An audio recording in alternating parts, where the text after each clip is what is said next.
Well, well, well, look who joined me in bed. It is Gorgar's brother. I just picked this up from Russell. This is part of the Algar deal. This was the last new old stock Algar backglass, maybe in existence, but the last and only one at Mayfair Amusements. And as you can see, it has a little bit of age and wear, but it overall is in probably 9 out of 10 condition. So one moment, I will flip old Al over and we'll take a look, see what he looks like. Yeah, much better. My other one had, some pretty significant wear, but it was tolerable. But this original is wonderful. The repro, maybe BG Resto could make a reproduction, but I just find it's just never the same. I will take a 9 out of 10 original over a reproduction if I had the choice. So that mission is accomplished. I'm excited to get Algar into the lineup. And today I got a text about a Atari Middle Earth. So it's not too far, and we're gonna go check it out. Just need Jay to quit his job so he can be more available for me. But I'll check in with him when he's done work.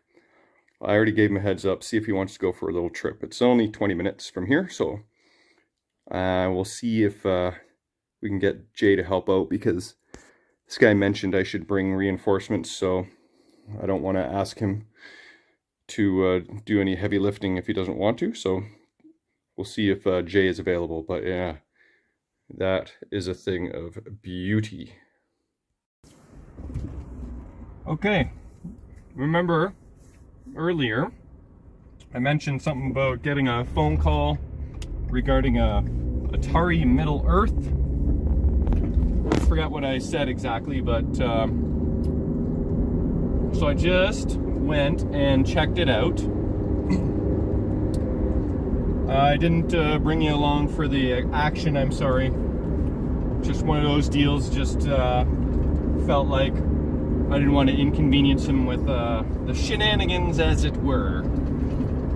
So he texted me, said he had the Middle Earth, he didn't have a backglass for it. And I just went and checked it out. It was not too far from home, 20-minute drive. And so it turns out that it also didn't have a head. So it's a headless dragon. I think it's a dragon. Or a dinosaur or something. But it's headless. So I've got the body. So yes, I did pick it up. I got the body and I got the legs. And, everything that comes with. And since all the circuit boards on Atari machines, or at least Middle Earth, sorry, I'm feeling a little itchy after that transaction for some reason. It wasn't like dusty in there or anything, but I'm all itchy. But so all the boards for the Middle Earth are in the body and not in the head. It was not a great design, because metal parts eventually fall free from the playfield and land on the circuit boards in the cabinet and cause problems. So I guess the good news is that I'll have all the boards. He said he had the machine for maybe 20 years and he had the game working for an entirety of 1 hour and 45 minutes. He bought a new board for it, and that's when it worked for a bit, but then it stopped working. So I guess new board means 15 years ago, and does new board mean brand new then, or does it mean used then? So I don't know, maybe there'll be some good parts in the machine, but I don't know that it is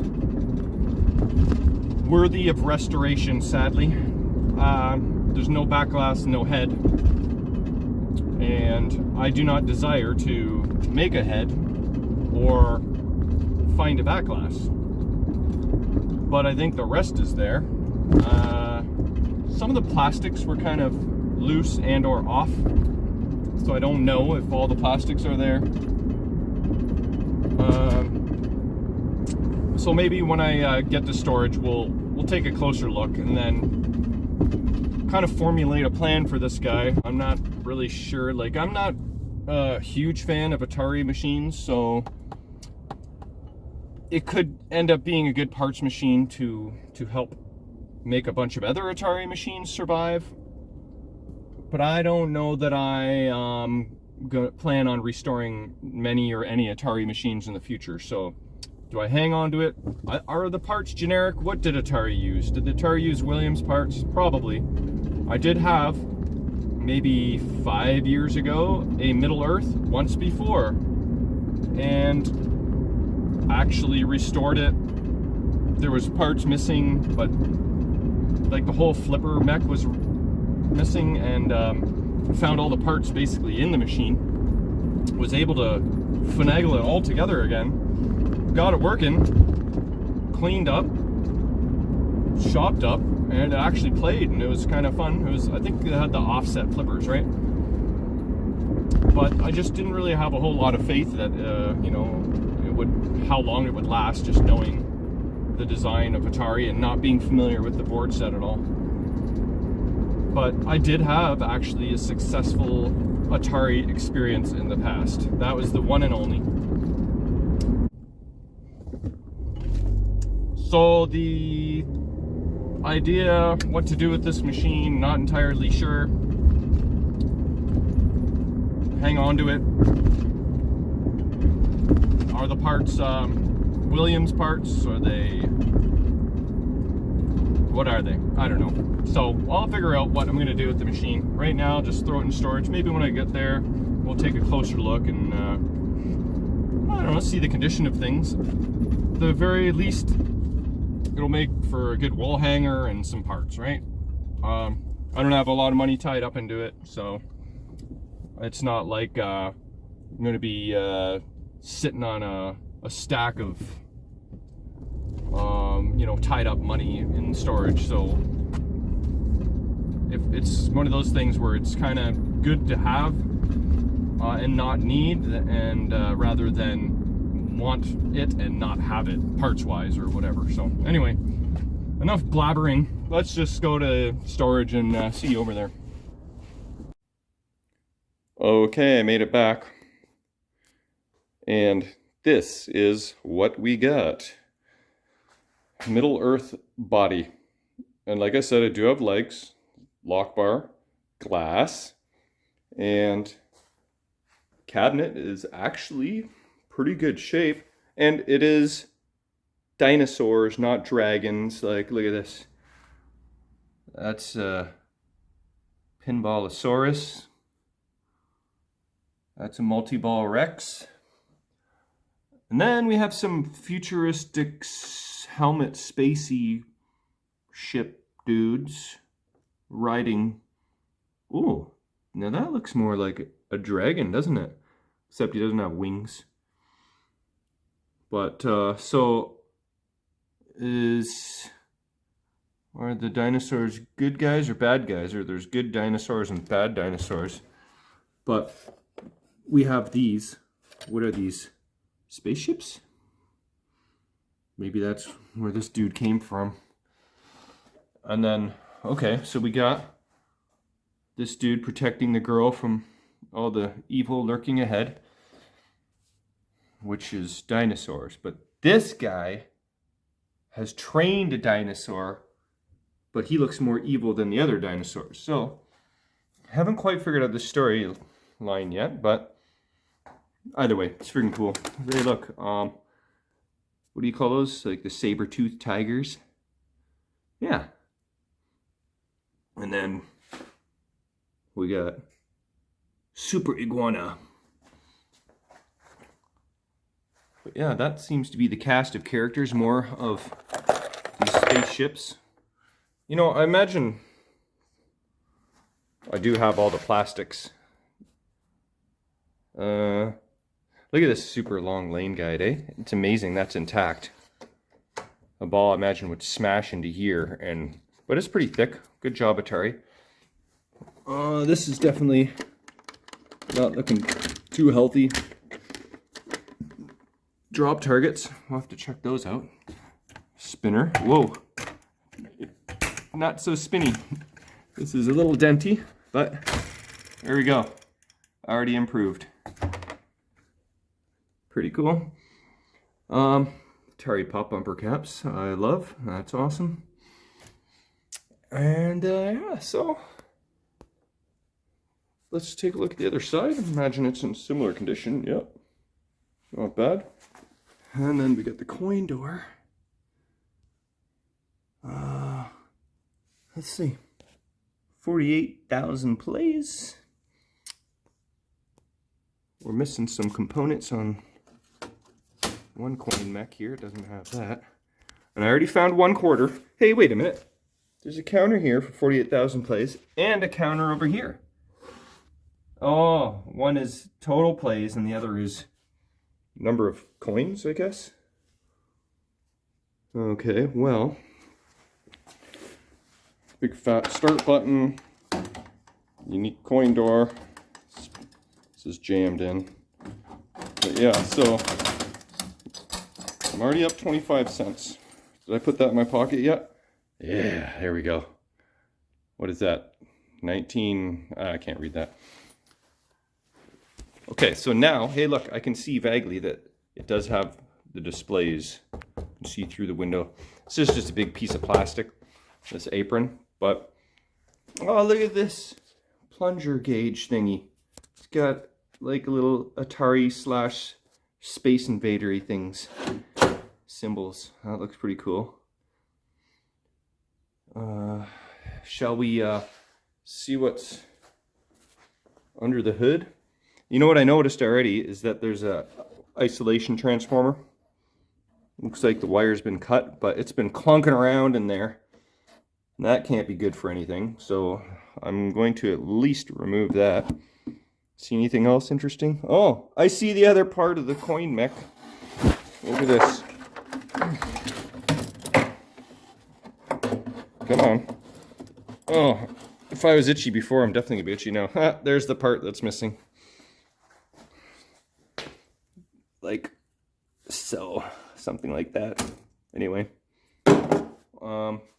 maybe before I stand this guy up again, I'll remove all the big kerplunky things. Oh, and then there's some head bolts.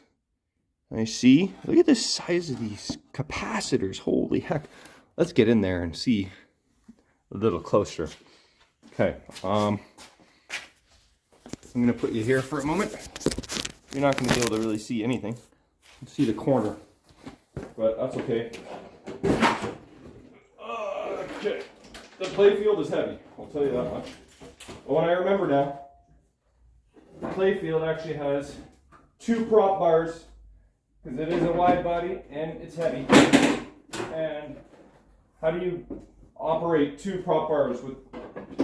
You got to use your head to hold the playfield, and then 1 hand on each prop bar.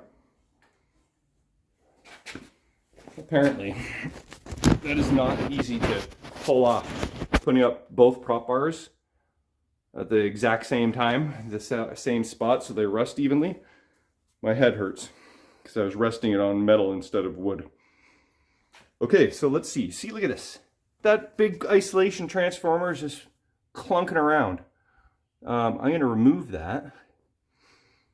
But I don't want to do it one-handed because my wrist is sore and friggin' heavy.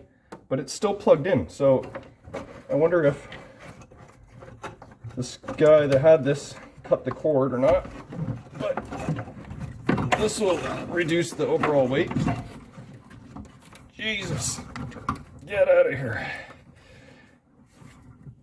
Come on. Oh, it's caught. I'm being so dramatic. It's not that heavy. But it is caught, which is annoying. Weird little piece of poop. Sorry. One of these pop bars is going to come crashing down very shortly, so that'll be entertaining. There we go. Holy heck. I worked up a sweat. I was trying to remove this thing, but one of the wires was stuck right here. The original wire or whatever. Where does this end up? So like the cord is cut to the isolation transformer, but the machine was plugged into it. So now that I removed the isolation transformer, we could technically plug the machine in. Huh, would that be kind of fun? Yeah, let's do that.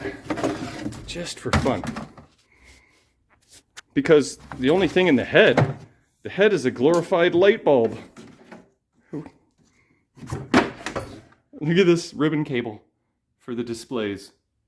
Goes all the way here. Atari said, hey guys, how are we going to connect the displays to the main board? Well, how about a 15-foot ribbon cable? Boom, I'm in. That was Steve Ritchie's choice, design.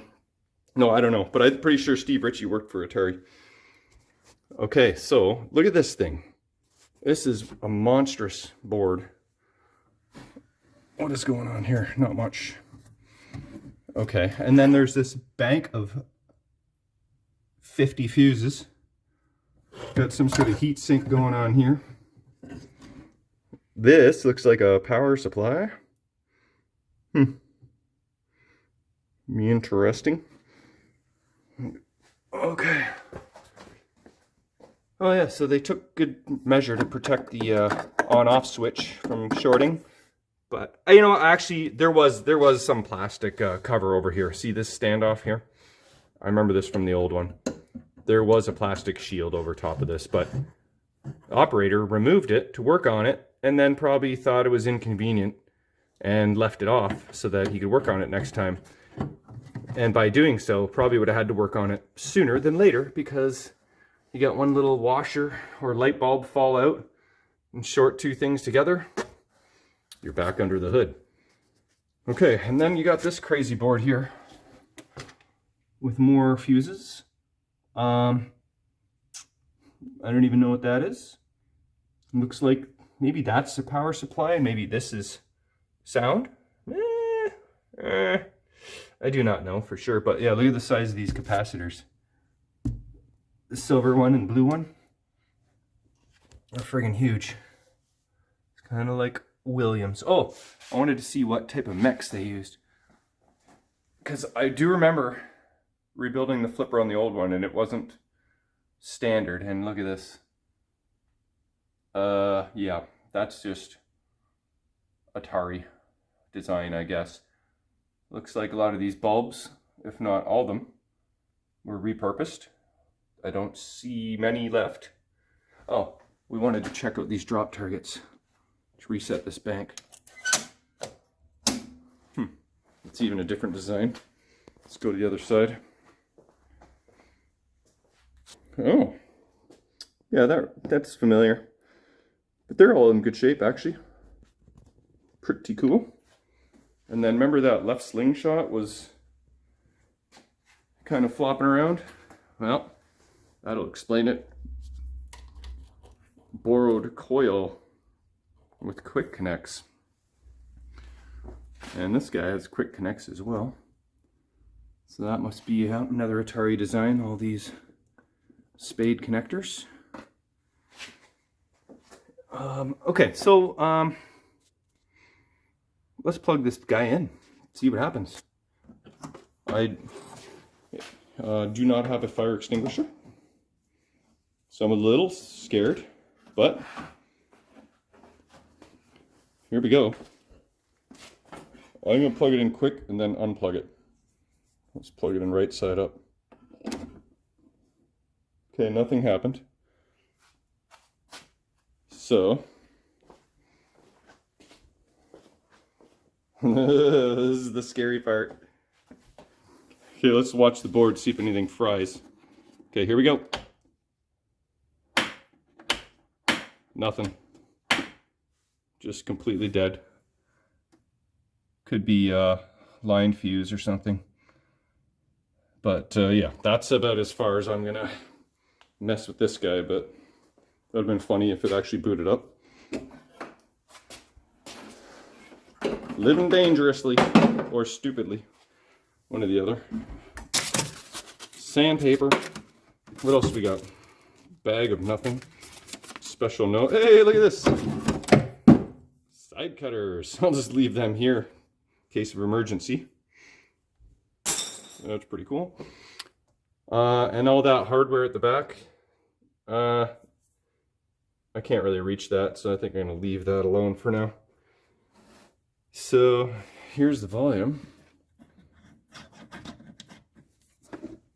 Well, I think that's about all Middle Earth has to offer at the moment.